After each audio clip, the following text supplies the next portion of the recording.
The most dangerous dive sites may look beautiful, but once you dive in, you'll be faced with danger you never expected. Many divers never return diving into these sites. Their stories are indeed tragic. First, let me take you into the Blue Hole of Santa Rosa. This beautiful pond is located near Santa Rosa, New Mexico. It looks like an ordinary swimming point out in the New Mexico desert, but beneath its surface lies a vast underwater cavern guarded by a substantial metal grate. This grate wasn't always there, and its presence hints at a troubling history. Despite its appearance as a simple pond, the water's deep blue hue and remarkable clarity betray its true nature. Surprisingly, this unassuming site is a favorite destination for divers across the nation. What makes this magnificent pond one of the most dangerous places on Earth? What secrets is this peaceful lake hiding? You can locate this lake along the iconic Route 66. The Blue Hole has a rich history dating back to the early 20th century. Long before the highway's construction, it served as a vital water source for cattle and travelers passing through the desert. Its significance stretches even further back, with indigenous peoples likely utilizing it for centuries, if not millennia, for hydration and relaxation. So yeah, this lake has been around for a long time, but has it always been dangerous? The lake is circular on the surface, but bell-shaped when you dive in. This means it is narrow at the top and wide at the bottom. On the surface, it has a diameter of 80 feet across, but at the bottom, it widens to 130 feet. The water in the pool originates deep underground, below 200 feet, which explains why the temperature of the water never changes, regardless of what season it is. The pool is always at a temperature of 62 degrees Fahrenheit. The Blue Hole of Santa Rosa is not your average pond.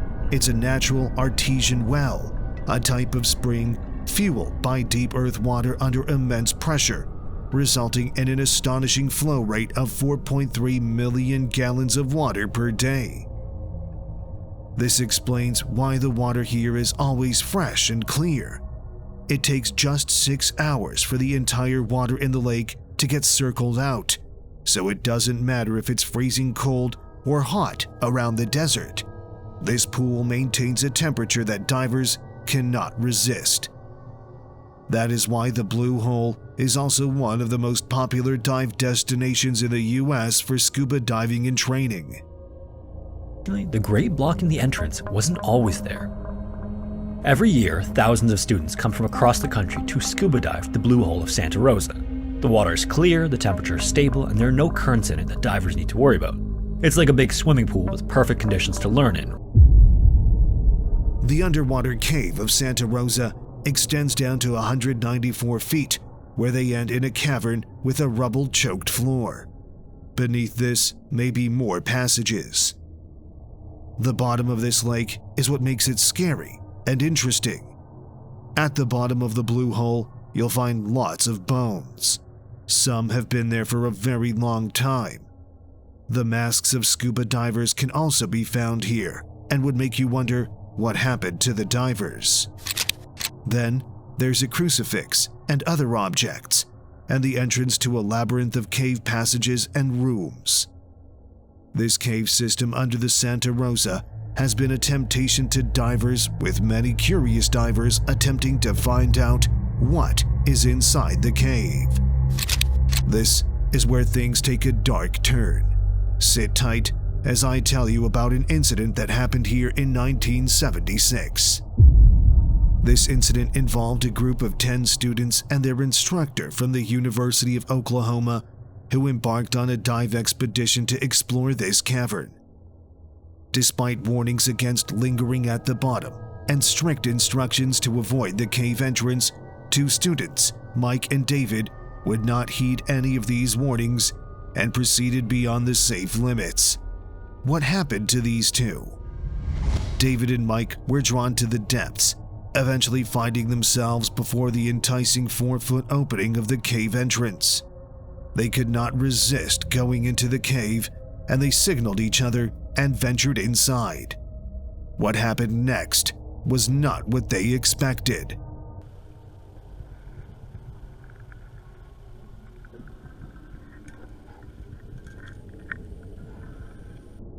Upon entry, the environment shifted dramatically.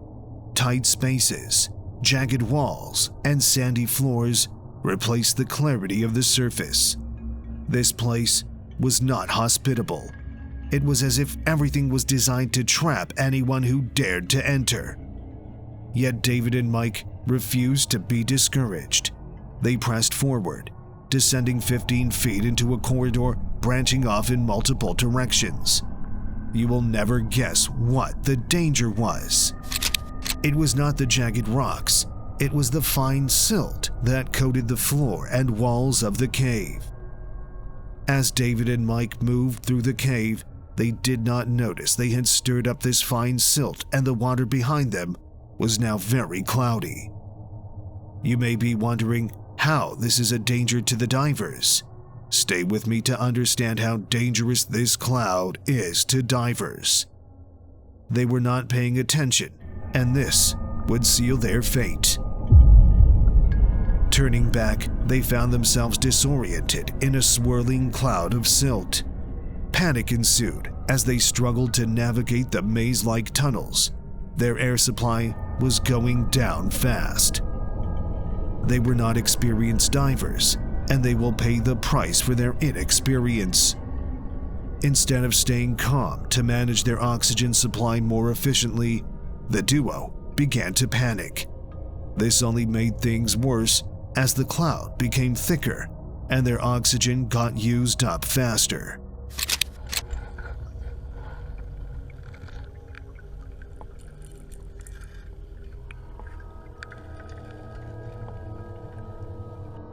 While David and Mike struggled blindly in the cloudy water, trying to find their way out, the cloud had started forming outside the entrance of the cave, and the other members of the diving party who did not enter the cave noticed the cloud and knew Mike and David were in trouble.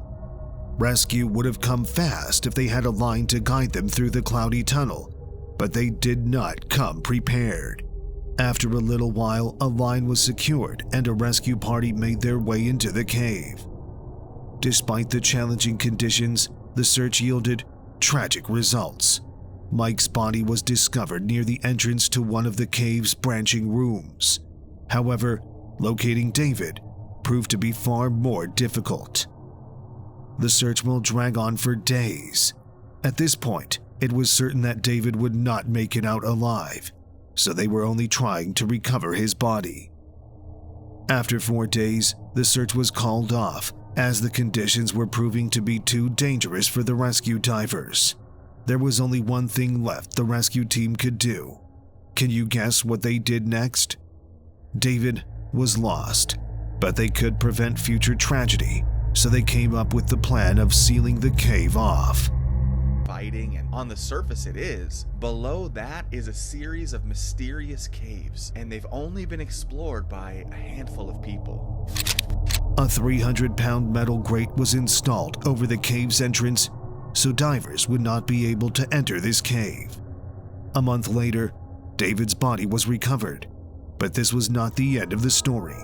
About 37 years after this tragic event, the ADM Exploration Foundation partnered with the city of Santa Rosa to explore the Blue Hole in 2013. The expedition team was able to remove the snorkel pipe to gain access to the first cavern and explore the cave system. One major problem the expedition team encountered was not from the Blue Hole or the cave, but from debris that had been dumped down the lake by the Army. But they were determined in their quest and were able to remove some of this debris and proceeded to map the hidden cave system under the Santa Rosa. But to date, only 195 feet of this cave system has been explored. Going further was considered too dangerous. Before this exploration, the Santa Rosa claimed the life of another diver, this time a professional.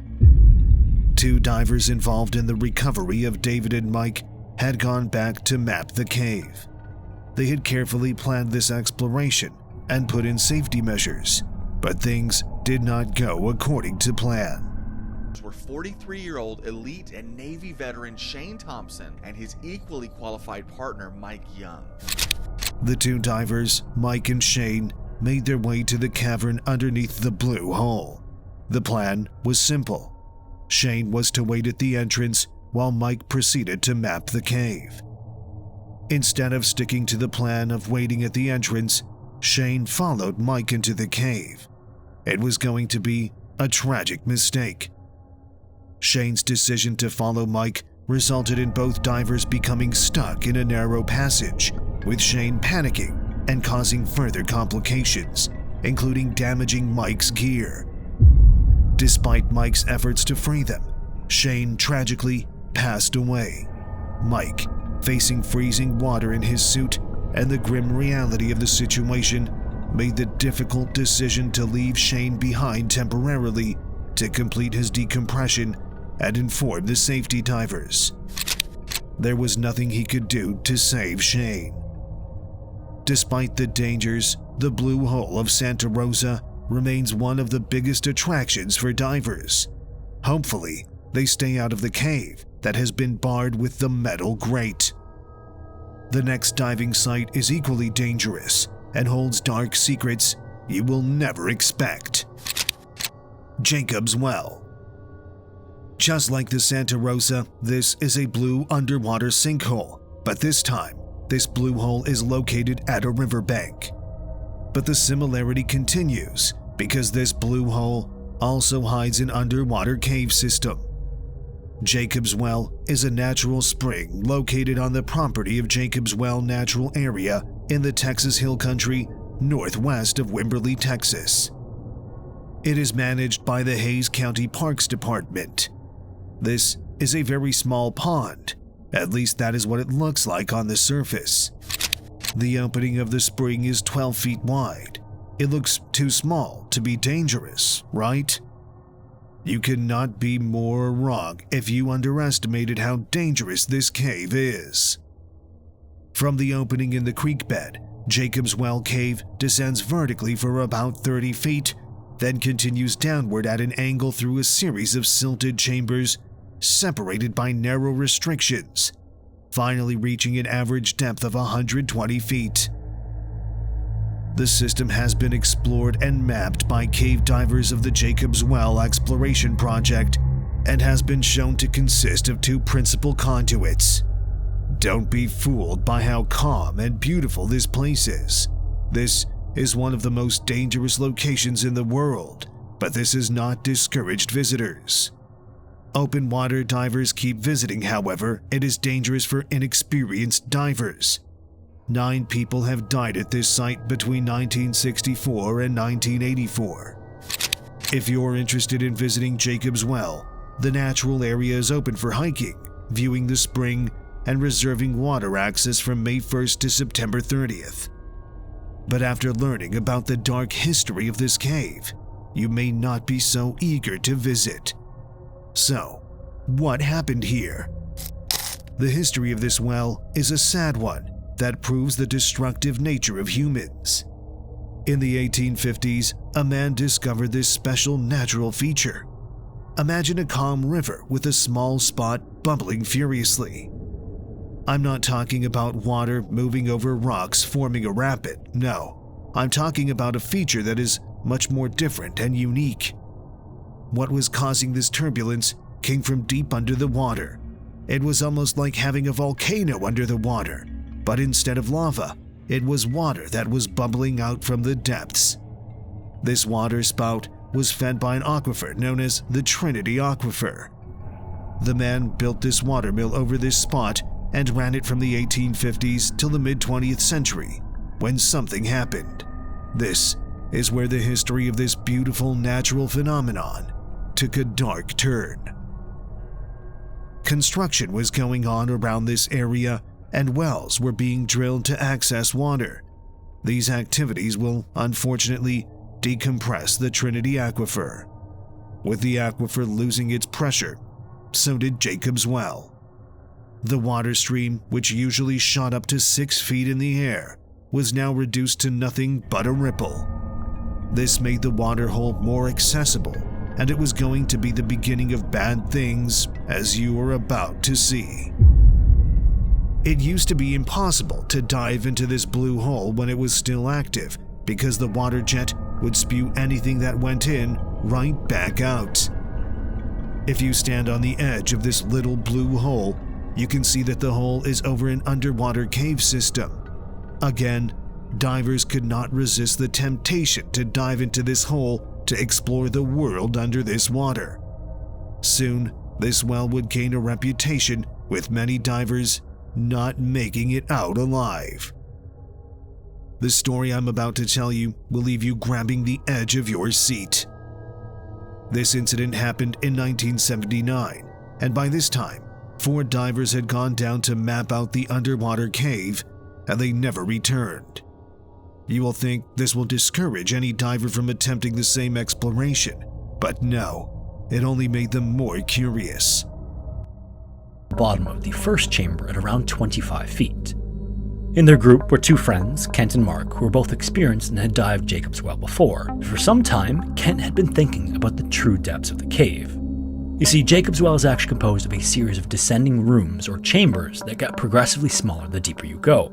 From the first chamber at 25 feet deep, there is a small corridor to the west which connects to a second, larger chamber. This descends vertically again to a depth of 55 feet, and then at the bottom is a third horizontal chamber. This room descends diagonally once again to around 75 feet, and this is where it gets challenging. Separating the third and fourth chambers is just a narrow opening that you actually have to remove your tanks to get through.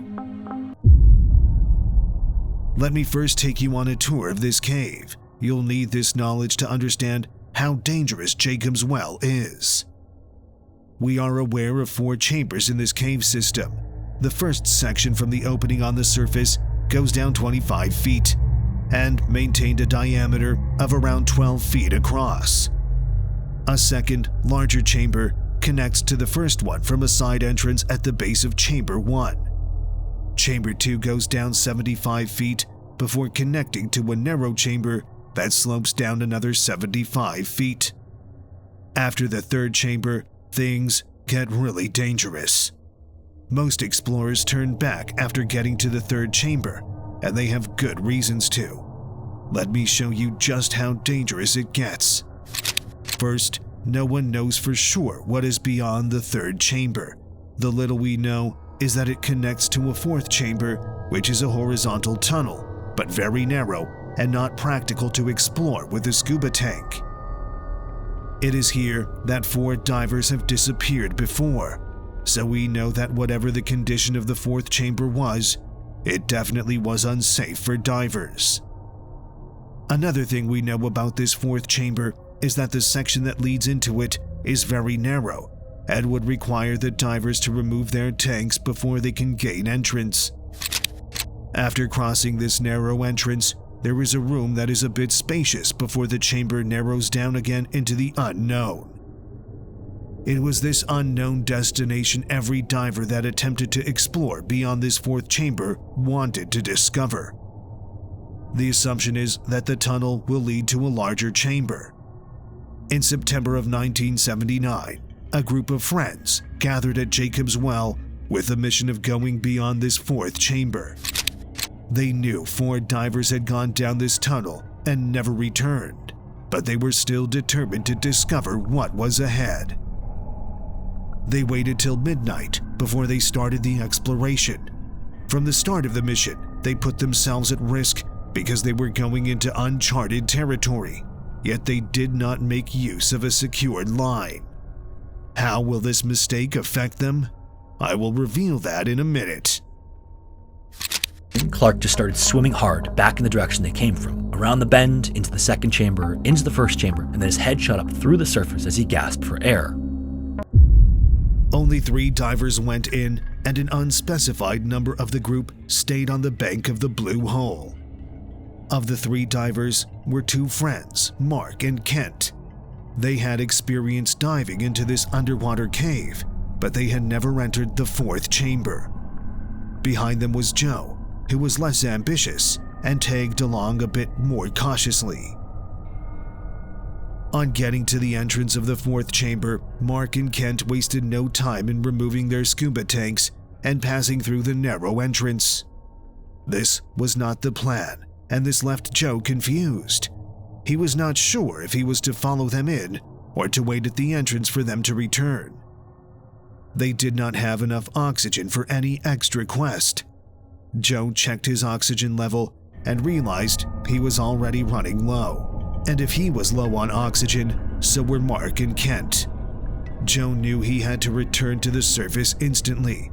He made a last attempt to communicate with Mark and Kent by flashing his torch into the fourth chamber, but there was no response. Joe had no choice but to return to the surface without his two friends.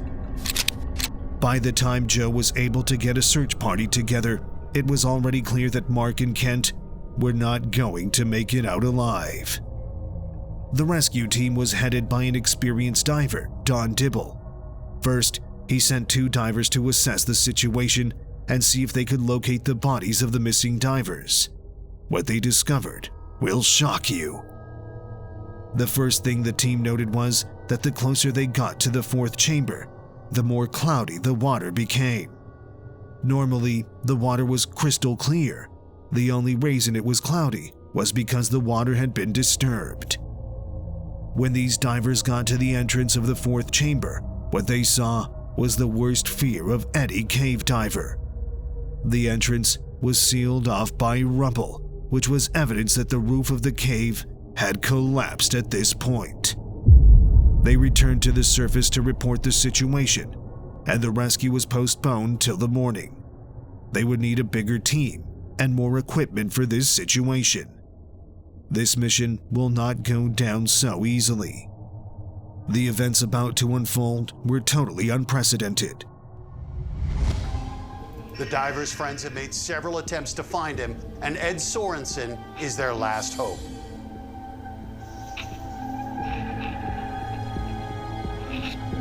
After searching for over an hour, Ed notices a shimmer on the water's surface, indicating an air pocket.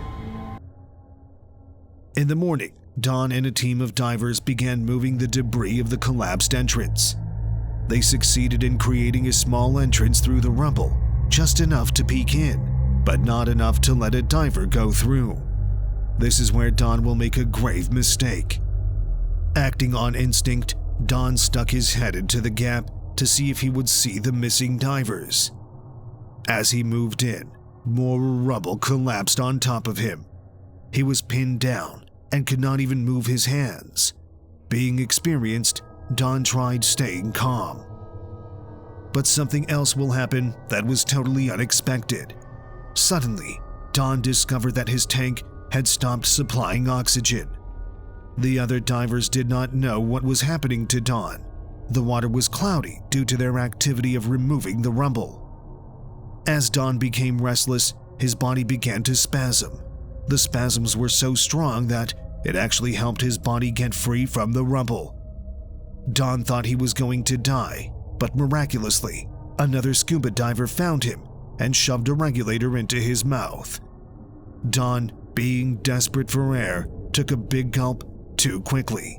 This was a dangerous mistake, as you are about to see. Don was rushed to the surface for medical attention, but this move was another dangerous mistake.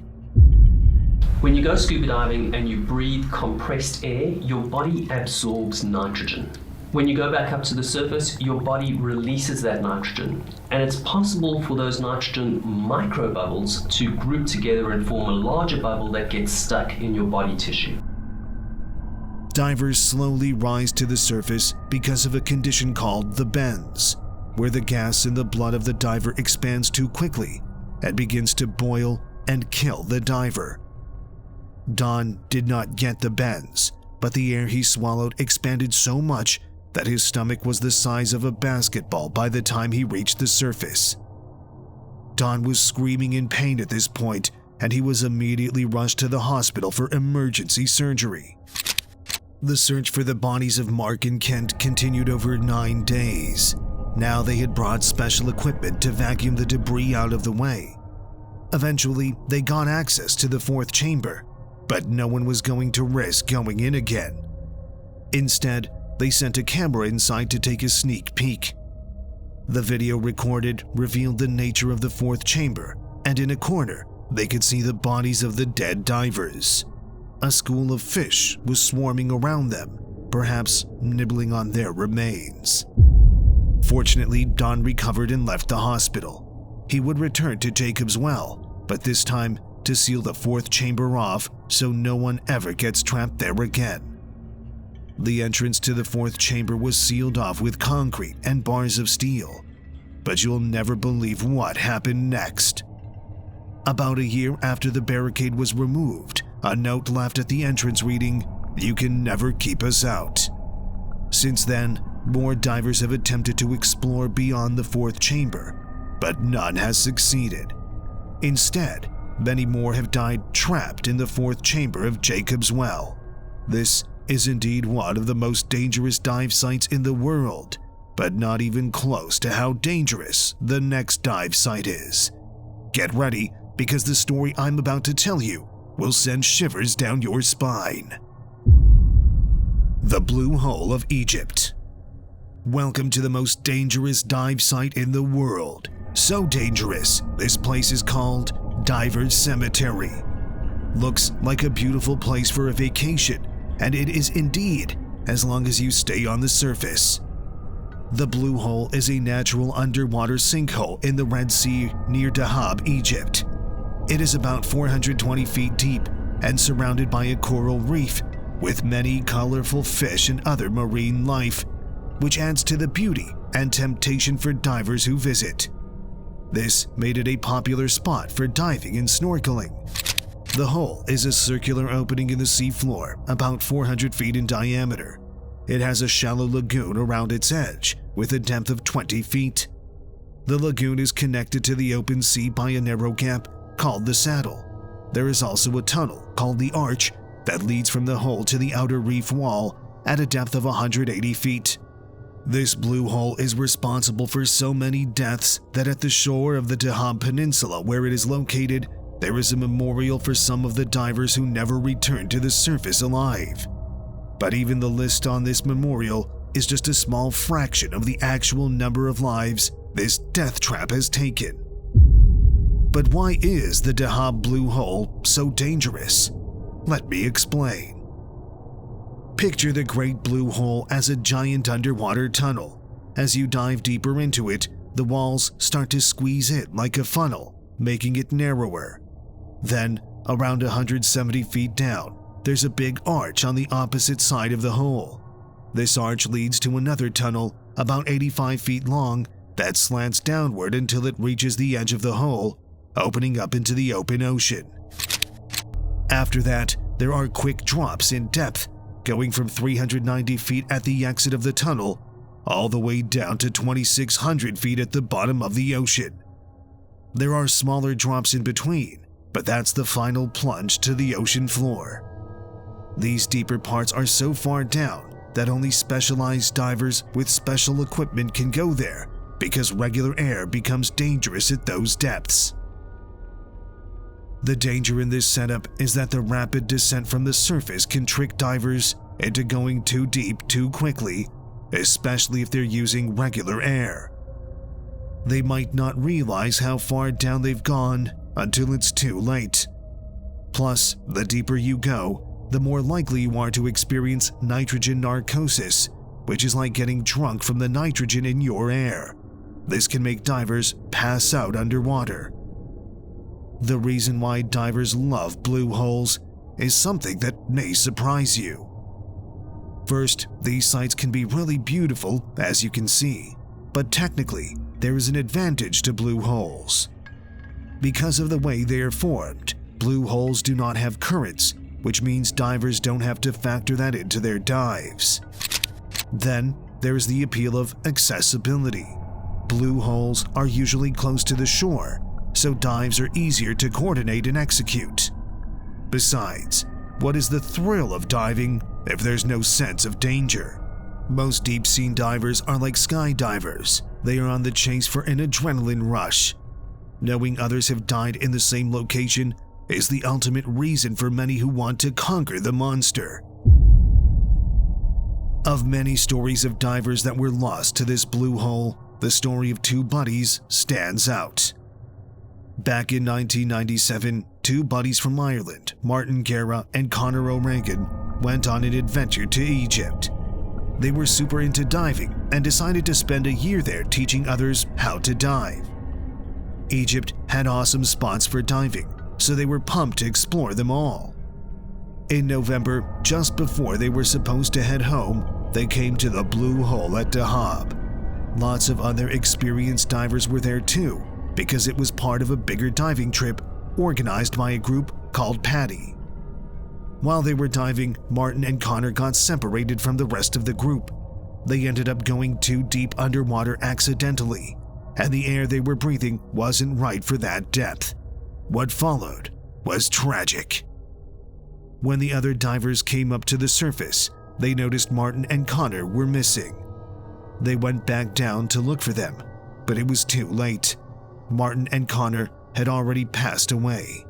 Sadly, their story is just one of many tragedies that have happened at the Blue Hole. The late 90s, Tarek has been involved in the majority, if not all, of the body recoveries that have been performed. And although this isn't all of the over 100 divers who've lost their lives here, it's still enough that he's lost count. One of the rescued divers who recovered the bodies of Martin and Conor is a diver called Tarek Omar. Tarek has become a legend in the diving world. He is responsible for the recovery of so many bodies in this blue hole that he is called the Bone Collector. Others call him the Gravekeeper. Since the late 1990s, Tarek has been part of nearly every effort to retrieve bodies from the depths of the blue hole. While it's hard to say for sure, he's been involved in most of these sad tasks. Although the exact number of divers who've lost their lives there isn't known, it's believed to be around 130, though some might think it might be over 200. Since there are no official records, nobody really knows for sure. The actual number may be even higher than what's been estimated. The Blue Hole of Egypt is still open to the public, but divers are required to have certain qualifications before they can be permitted to venture into the abyss.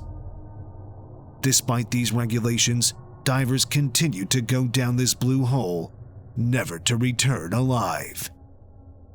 For more stories like this, subscribe to the channel and show your support by giving this video a thumbs up.